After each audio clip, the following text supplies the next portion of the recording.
Il y a du boulot, ouais.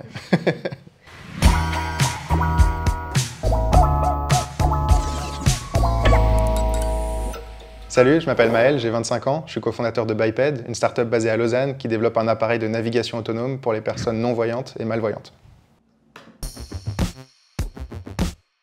On s'est dit, il faut pouvoir augmenter la compréhension de l'environnement, pas forcément remplacer ce qui existe, mais pouvoir augmenter la compréhension de l'environnement. Et on a postulé à ce hackathon. On a gagné le hackathon, c'est là que j'ai rencontré du coup mon associé qui était dans une autre équipe. Et 2 mois après, il me rejoignait, on avait les tout premiers financements et il bougeait en Suisse pour me rejoindre.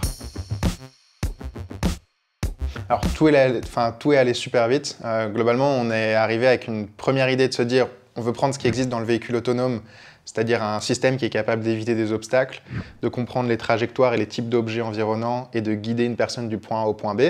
On s'est dit, ça c'est à peu près la même chose qu'on veut faire, mais à l'échelle piétonne. Par contre, on n'a pas envie de se lancer dans des dizaines d'années de recherche et développement, donc il faut qu'on aille très vite et il faut qu'on contacte les bonnes personnes dès le début. Je n'étais pas du tout relié au milieu de la basse vision personnellement, donc du coup on a dû tout apprendre et vraiment se mettre dans la peau de gens qui connaissent absolument rien à un secteur et tout découvrir avec toute une diversité de profils qu'on a pu rencontrer, des personnes de tous âges qui ont eu des fois c'était des maladies génétiques, des fois c'était des accidents, des fois c'est forcément des choses qui sont liées à l'âge sur la perte de vue, des personnes qui sont extrêmement touchantes et où il y a un facteur qui est impressionnant déjà d'indépendance dans les tâches du quotidien.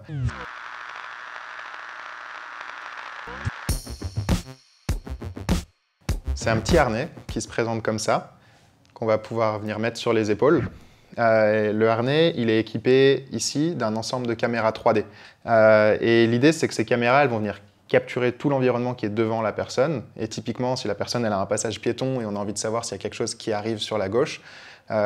ici, on a un petit ordinateur embarqué. Et cet ordinateur embarqué, il va pouvoir analyser les images et notre intelligence artificielle va détecter qu'il y a une voiture qui est en train d'arriver. Donc là, l'intelligence artificielle va dire c'est une voiture, va regarder à quelle vitesse la voiture avance et va pouvoir filtrer est-ce qu'il y a un risque de collision ou pas avec l'utilisateur. On prévient la personne avec des petits écouteurs à conduction osseuse. Donc c'est des écouteurs qu'on met autour des oreilles et en fait on a fait un partenariat avec une société de gaming qui vient développer des petits sons.